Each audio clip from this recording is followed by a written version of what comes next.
So, I've been working on this huge project for the last 6 months, where I made myself a VTuber model. And this right here is the grand finale, where we add the movement. Today, I'll show you through my very intensive rigging process and hopefully answer any questions about this dark witchery us riggers do. This is the second part to the series, and I'd recommend watching the first one before this. But with that out of the way, let's get straight into the suffering. By the way, I'm Sarah, and let's get into it. Now, we still can't start rigging. First, we have to organize our parameters into pretty folders and add any extra parameters and delete the useless, trashy ones. Then we clip all the unclipped layers, cause Live 2D may be smart, but not smart enough to load our clip layers. We can actually start rigging. To start, I rig the eyes first, not only because it's fun as hell, it also gets me in the mood and rubs off the dust, you know. So firstly, I take a part of the eyelash mesh and glue it to the white part of the eye. Gluing means sticking 2 layers together. I also glued the bottom lash, but let's just say that gluing isn't very beginner friendly. It's actually a pain in the butt, so I wouldn't recommend it for starting out. At this point, I also realized I had to rig the head C first, for reasons. But then I actually started with the eyes. For the eyelash, I made a path deformer and closed the eye. And then I proceeded to spend an hour adjusting it. Obviously, I also closed the bottom lid for a cleaner look and moved the iris out. Crap! I mean down! Not anyways, after I was happy enough with my closed eye, I added more key points. At 0, her eye is closed. At 0.2, it's a cute sleepy eye.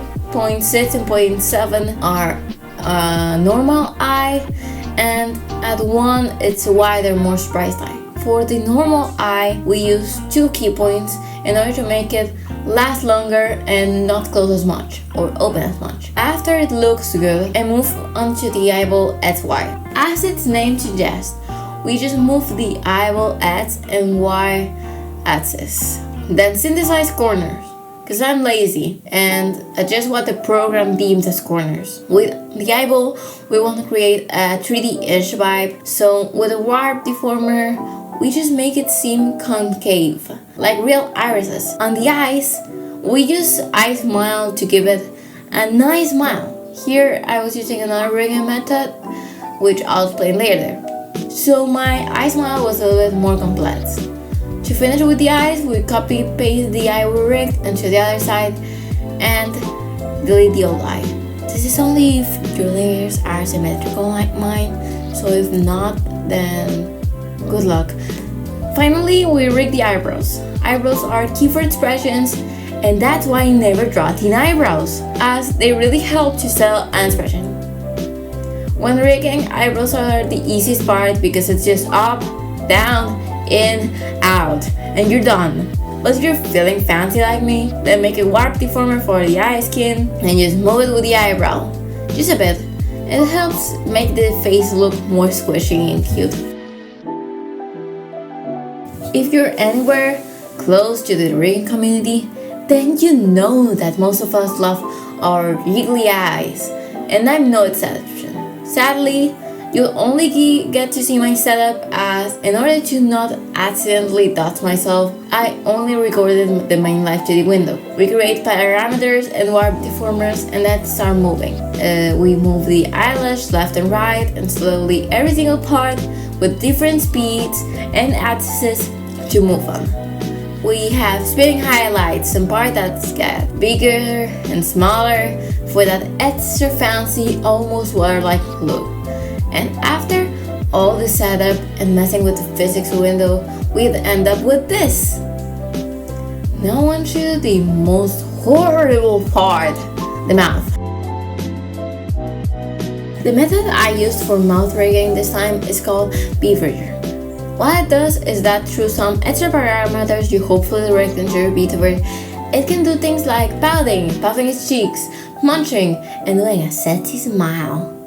Mouth rigging is so crap for many reasons, but mostly it's balancing the line of making it realistic so it tracks nicely and making it pretty. an anime. A V-bridger is not for expressions, it's for accurate tracking, and expressions are a side product. Without further ado, we can actually get into the mouth rigging. First, we start with jaw open and rig the mouth open there too. Jaw open will be our chewing even when our mouth closed, and mouth open is the lips opening and closing as you speak. Then we rig the mouth funnel. Mouth funnel is the ooh sound, and we call it that because it looks like a funnel. This far, I've been following the official V-bridger tutorial, and it's very useful, so I'll leave it in the description. But at this point, I also realized that it was looking like absolute big crap. So I said, maybe I'm gonna do it my own way. So I deleted all the progress on the mouth and first rigged the mouth normally. First mouth open to open and close the mouth, but in my case, including the teeth, to be able to have this really cute teeth smile. And then I started rigging my mouth form to make her smile and frown. Another tip, move the mouth slightly up when smiling and slightly down when frowning. Once it's looking good, we can start with the V-bridger parameters. Starting again with jaw open, we move the jaw down and squish it in slightly, as well as the mouth itself. Then again with mouth funnel, I make two parameters, the blend shape and the actual mouth funnel. Blend shape is a parameter that synthesizes the corner for you. In other words, it's like an adjustment parameter. So we make a funnel shape on the blend shape, and then we copy paste it into each keyform to our main parameter and then make it look good. In the end, we delete the blend shape and it should hopefully be a nice-ish mouth funnel. I use the same method in press lip open. Press lip open is the parameter for when you bite your lips, but also when you smile and show more of your teeth. Sadly, I kind of forgot to record that, so yeah. After this, a very easy part. Mouth ads. Mouth ads is this nasty side smile where it's just moving the lips side to side and we squish one eye and also move the jaw. Next, mouth pucker widen, squishes and widens the mouth. This helps pouting and smiling. Mouth shrug helps you being angry because it moves the mouth up and looks very silly. Finally, cheek puff is puffing your cheeks. So sell the fact that we squish the mouth even more, and now the mouth should hopefully look like this. Now we rig the head X, Y, and Z. Starting with head X, I like to begin by adjusting a bald head with no facial features to get the shape right. Then we put on the eyes, always thinking about volume and in 3D. So I like to add a deformer to the eyelashes to give them volume. And I also do this with iris to make it more concave. Then we do this with the hair and reflect, adjusting. And then with angle X. With angle Y, we do the same thing, but on the Y axis.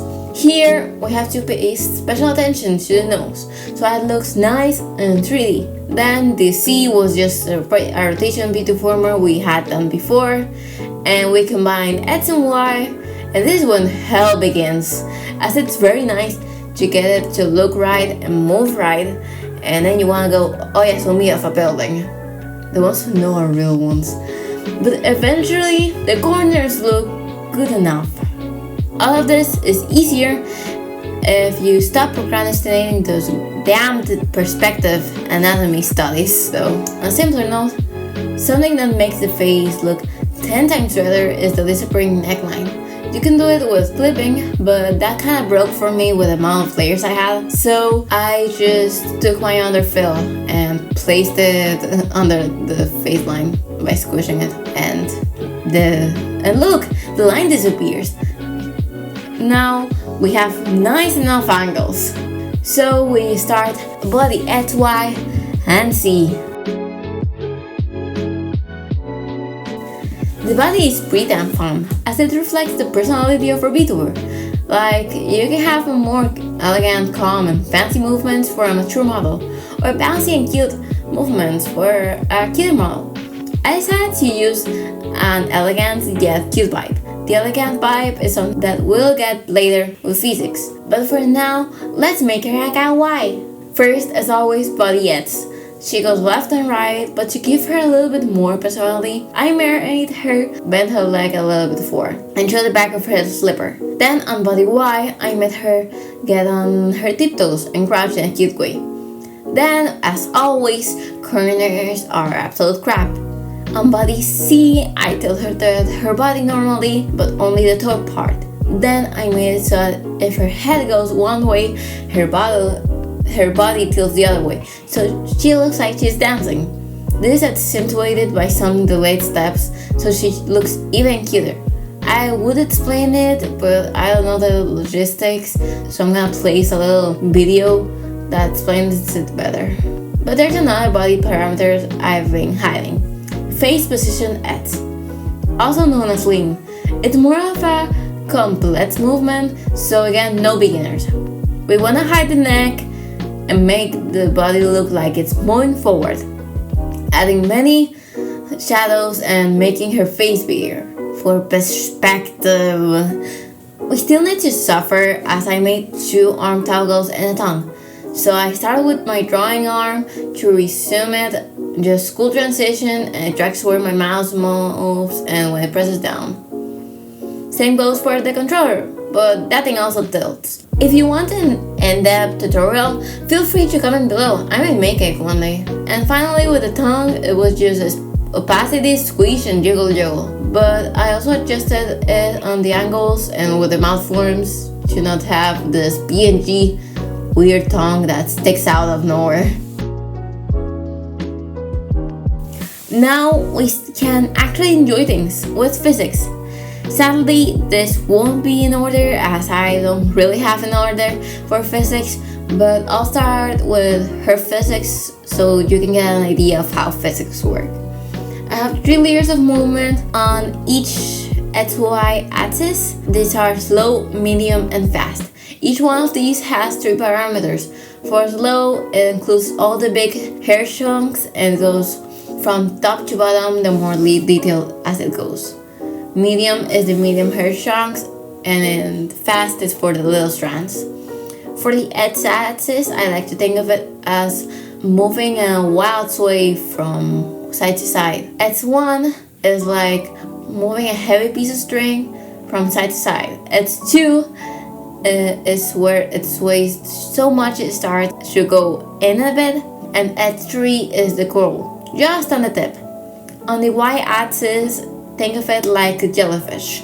Positive Y, or going up, makes the hair squish inwards and down. The negative Y, or down, makes it spread elegantly and go up. The Y2 and Y3 are just exaggeration and curling and all that. When it comes to settings, we don't talk about settings. I use a similar method for other physics but with less layers and usually one XY set. I made most things jiggle, like even the shirt jiggles. Accessories only had XY, and this included earrings and hair clips. Then bows with 2 X and only 1 Y parameter. I thought of them as a mix of hair and accessories. When it comes to movement, cloth was only 1 X and 1 Y. It included shirt and pants. Coat had 2 of each X and Y, so it looks like a mix of flowy jet thick fabric. Finally, I made some arm parameters and only had 2 X variations, so the arms would jiggle cutely. On the Y parameter, I made it extra strong so it would look more elegant and flowy. After all that, the model's done! Before I show you the result, if you like my vibe or my work, feel free to like and subscribe, or heck, even tell me your opinions in the comments and any questions you have about the process. But without further ado, let me show you the final result. Well, anyways, thanks for watching till this point, bye and see you next time.